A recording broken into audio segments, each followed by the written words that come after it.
أصدقائي في القناة وأولاد حبايبي تيمور وطارق، معايا باراجرافات 6 ابتدائي.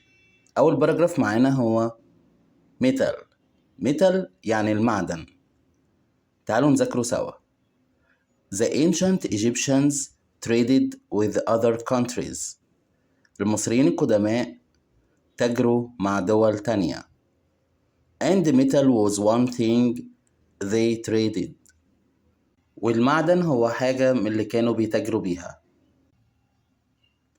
They found metal in rocks. هما كانوا بيلاقوا المعدن في الصخور.